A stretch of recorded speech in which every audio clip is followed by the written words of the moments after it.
Hey yo, what's up everybody? First of all, big thanks to Coral Games for sponsoring this video and making this all possible. Today we're diving into Wuthering Waves Chapter 3 Act 4 and Act 4 Segue Quest. Because y'all already know Act 5 is just a couple days away. So let's go ahead and give you a quick refresher on what happened in the most recent quests. Now, Act 3 and Act 3 Segue give us a lot. We found out we have an adoptive daughter, lost her, found out the Fractionist has something to do with it. We learned tons of information about new Fractionist members, more info on new places like Mungjo, New Fed, and Ashinohara. Needless to say, a lot has happened. But that wasn't quite the case for Act 4.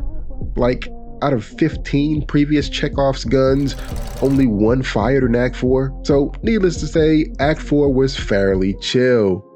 But that doesn't mean none of it will be important for Act 5. In fact, I think it will be quite the opposite, which means we gotta go back through it, man. But before we do, I think condensing 5 hours of quest into less than 15 minutes is worth at least a like and a share. Anyways, without further ado, let's get it. This act begins at Star Torch Academy. We get a waveline message. It's Lucilla. She tells us that the new solar celebration is jumping off. She tells us to come find her at a set coordinates. And she has one very peculiar line of dialogue in this exchange. It says, "And keep this in mind. When one from afar touches the truth, the door of dreams will appear." This line is kind of mysterious, but it'll all make sense in a minute. So we head to the dormitory to catch up with her. On our way there, we're reminded of what the Grand Architect said in the previous quest, that there will be a hidden agent of the Fractionist here at the celebration among the students. We deduce that bit about truth, doors, and dreams must be some kind of riddle. And as it turns out, riddles will play quite the role in this celebration. So when we go to meet Lucilla, she pretty much reveals the riddle. So again, the riddle was, when the one from afar touches the truth, the door of dreams will appear. Unsurprisingly, the one from afar is us. The truth, well, Lucilla points to a pillow and says, "This is the truth." She introduces us to something called the Academy's dark side. And this pillow is our gateway into it. So what is the dark side? The dark side is basically the collective emotions of all the students at the academy, manifested into one scenarosphere. Most of the students come from a big fish, small pond type background. Essentially, they were the brightest, most talented, most creative, etc. people back home. But at Star Torch Academy, they're just one of many, because the vast majority of students here are exceptional. So this naturally creates some self-doubt and anxiety among the students. These negative emotions also play a big part in shaping the dark side. In fact, even the negative emotions of students who are no longer at the academy still persist in the dark side. But the dark side has been a thing at the academy. They'd already resorted to using riddles to confine the dark side. And that's pretty much how students interact with it throughout the celebration. They've kind of turned it into a game. But the real reason Lucilla has contacted us was because there's a frequency in the dark side that shouldn't be there. It doesn't belong to the academy, and it can't be analyzed or traced. We told her what we know of the Grand Architect's plan, so our job now is to take a look inside and just see what's cracking inside the dark side. When we venture into the dark side, we start hearing voices and getting visuals of things obviously intended for Sigrika. A white rabbit goads us into chasing it around the realm. Through the voices and visuals, we can tell that there is a concerted effort to emotionally overwhelm Sigrika and erode her self-confidence, with the ultimate goal of having her give up on being a Heliotic 6 successor.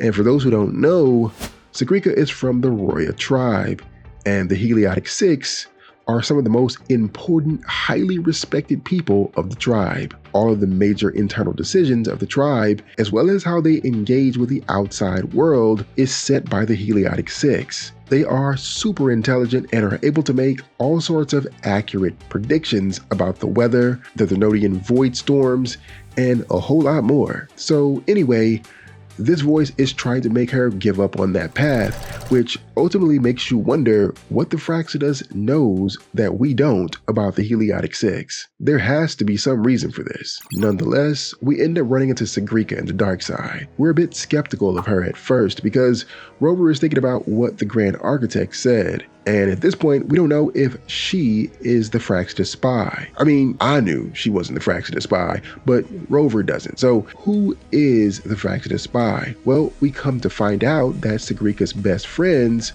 with Navora and another young woman named Denya. At this point, we all know that Navora is another stolen identity of the Grand Architect. Near the end of the quest, when Sigrika faces off against the dark side version of herself, it's revealed that Denya knew all about this and that she is the Fraxidus spy. She seems a little concerned about Sigrika's well-being, but she's ultimately like, Sigrika will be alright.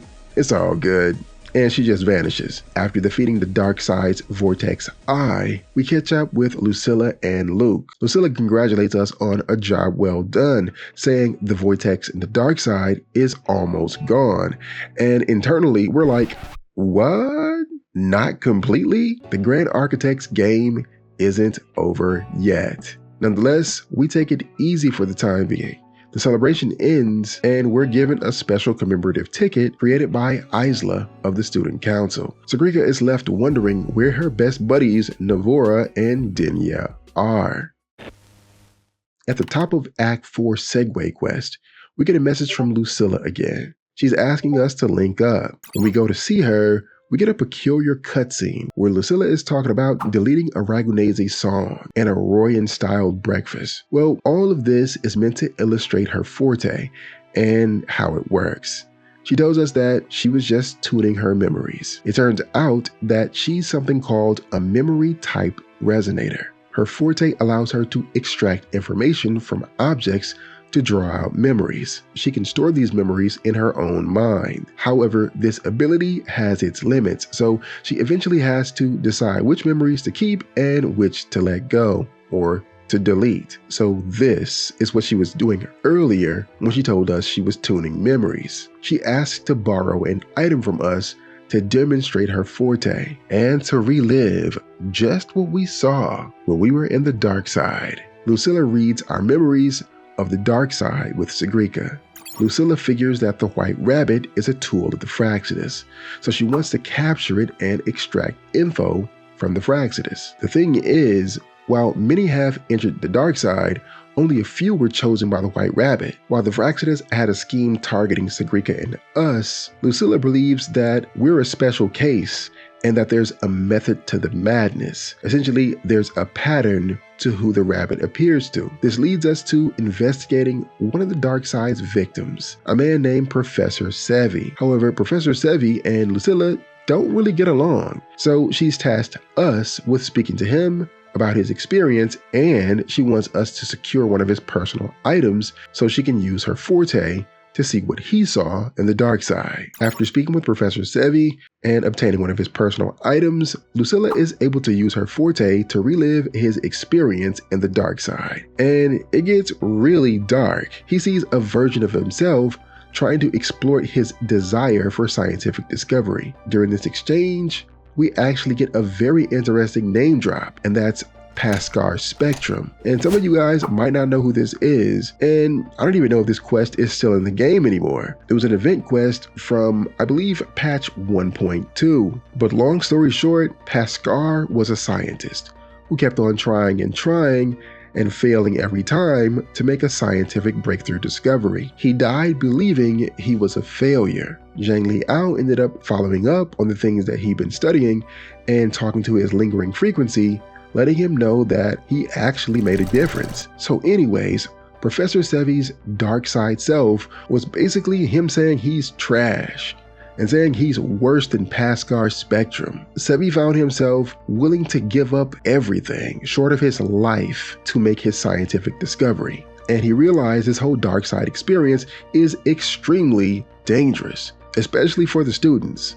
Like, what if one of the students was actually willing to give up their life for whatever the corrupted dark side promised them? From all of this, Lucilla discovers that the Fractionist had specifically been targeting memory-type resonators with the White Rabbit. Thankfully, there aren't many memory-type resonators to begin with, so there weren't really many people caught up, and this gives Lucilla the opportunity to be able to investigate the Fractionist plot while also seeing what she's up against by looking at Segue's experience. After this, it's revealed that Lucilla had Hiyuki investigating the dark side behind the scenes. Hiyuki couldn't really pin down the location of the White Rabbit, but she was able to confirm that no one else is currently inside the dark side, and this means Lucilla can enter into it, and this puts no one else at risk while she faces off against the Fractionist. Of course, we also go inside the dark side to find Lucilla and help her face off against the challenge that awaits. Before we reach her, Lucilla is also subjected to the Fractionist's psychological attacks, but she's totally prepared and she resists them like they're nothing. However, we do learn quite a bit about Lucilla's past. We learn that she's likely not a congenital resonator, but her awakening happened when she was fairly young. She didn't really know how to control her forte, and she started absorbing memories like crazy. Eventually, she didn't know which memories were her own. This unintentional act of absorbing memories would continue even through her academic career until she was a professor considered for academy president. So she eventually decided to erase all of these memories in hopes that could fix her mental state. After seeing all of this, Lucilla cuts the Fractionist performance short. She calls them out on their tactic and deduces that there's something about memory-type resonators that they must be afraid of. She asks, who's the real desperate one here? Finally, the Fractionist attempts to physically attack her, but is ultimately stopped by Rover and Hiyuki. We chase down the White Rabbit and eventually capture it, revealing it to be the Grand Architect. Then the White Rabbit vanishes, saying it can't wait for our next meeting. But Lucilla tells us that it's all good. At least we dealt with the dark side's anomaly. After all of this, we get a scene with Denya and the Grand Architect. This scene solidifies that Denya has a good heart, or at least that she hasn't been fully indoctrinated by the Fractionist. She seems concerned, and she says, you said things in the dark side wouldn't hurt them. But the Grand Architect is like, I mean,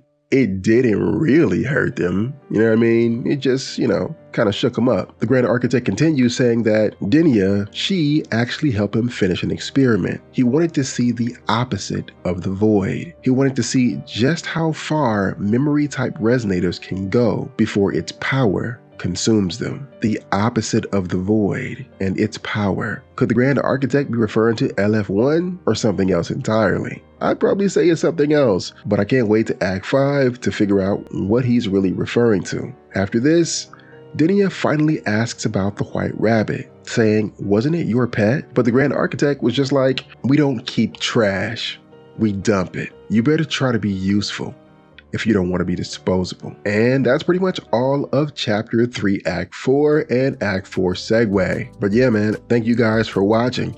If my voice sounded weird during this recording, it's probably because I'm just getting over a cold. And I actually lost my voice a little bit during this recording. But anyways, I hope you guys enjoyed the video nonetheless. That's all I got for you guys today. Until next time, I'll catch you in the waves. Peace.